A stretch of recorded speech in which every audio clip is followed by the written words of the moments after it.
Hello everyone, I'm Will Berard, a computer scientist, software engineer, computer science teacher in secondary, and relevantly here a PhD in Roehampton School of Education. I research generative AI and higher education. In this presentation, which I've adapted from my background chapter, I'm going to speedrun you through some key developments, first in AI, as effectively machine learning with neural networks, and then in the large language models that underpin much of today's so-called generative AI, taking you right up to the release of ChatGPT, after which the rest is history, as well as a famous podcast. There's no synthetic text or images in this presentation, and you can find an HTML or PDF version of the paper at this address. Okay, without further ado, here we go. Artificial intelligence is not a technical term of art. Over time, the set of targets problems to which it refers has changed, and of course, so have the techniques to solve them. When John McCarthy coined the phrase in 1955 to name a conference and get funding for it, this was, by his own admission, already a branding effort.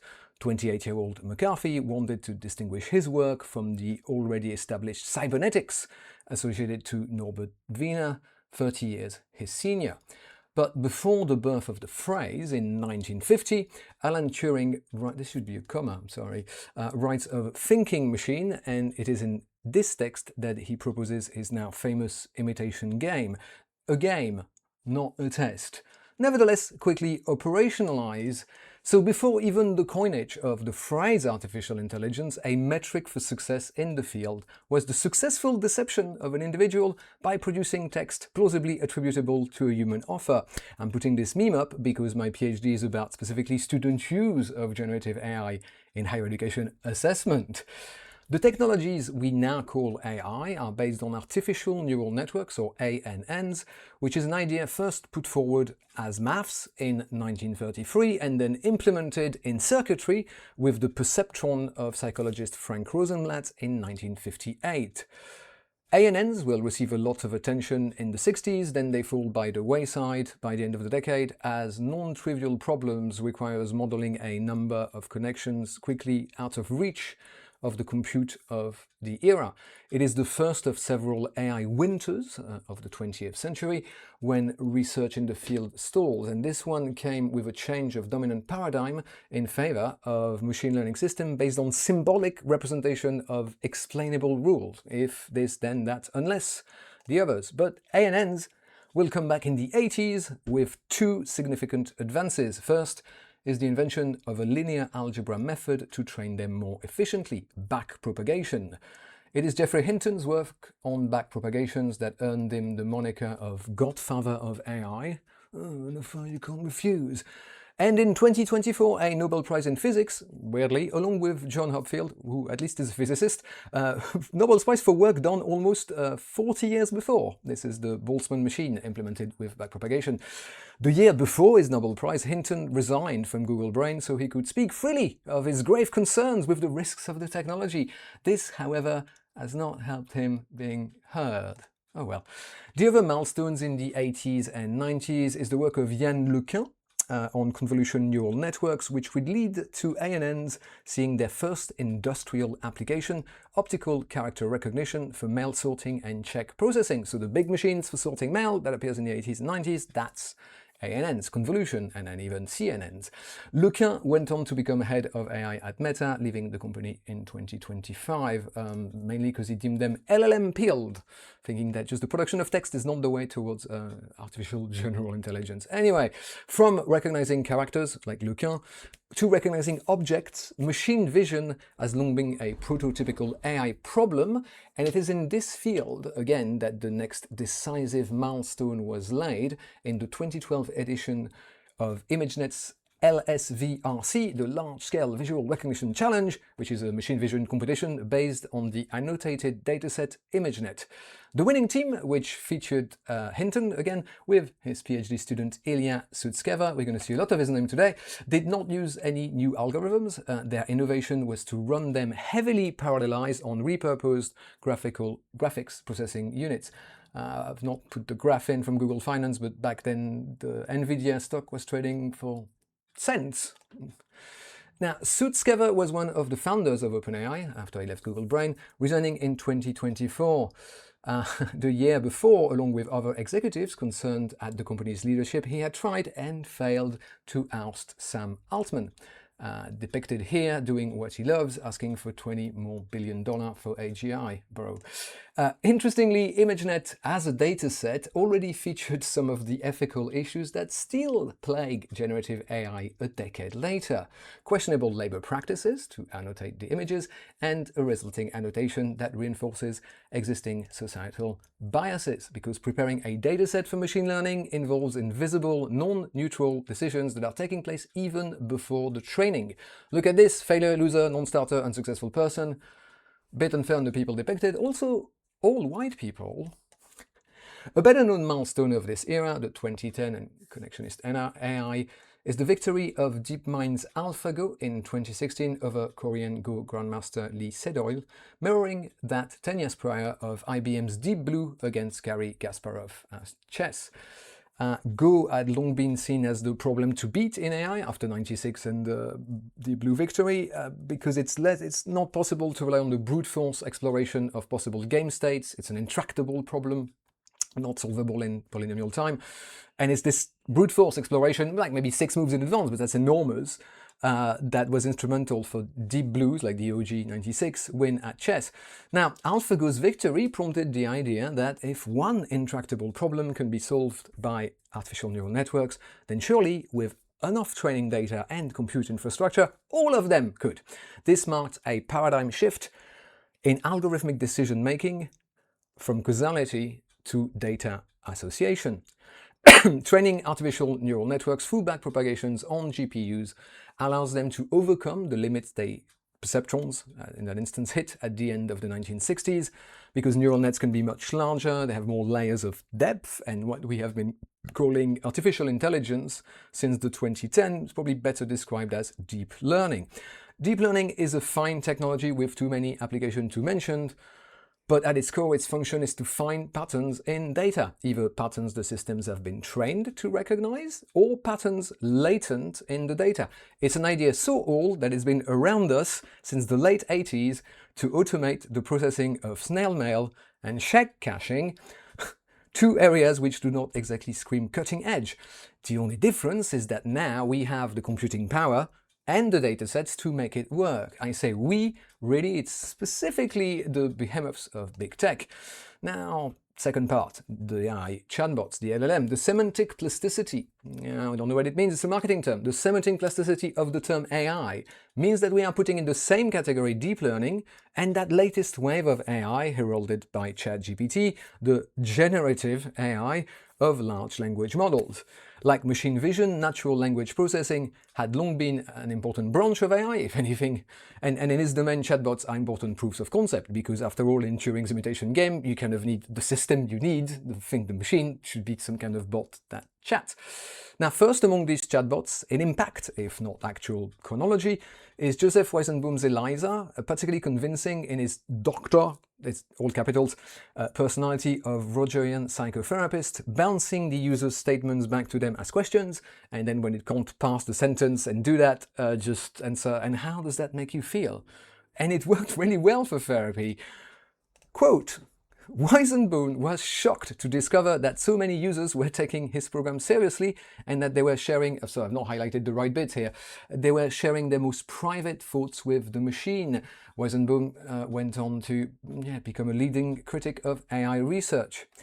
ELIZA would use syntactical rules, right? Because detecting the verb and the subject and flipping it around as a question, and those could be audited and maybe modified, whereas today's chatbots are backed by large language models, or LLMs, and these are deep learning systems that are found latent patterns in their training data of text, and reproduce these patterns by continuing a context. So there's the context, and then it generates new tokens, because text for LLM is just a series of tokens, which are words, parts of words, or punctuation control characters. And each token is represented by a vector.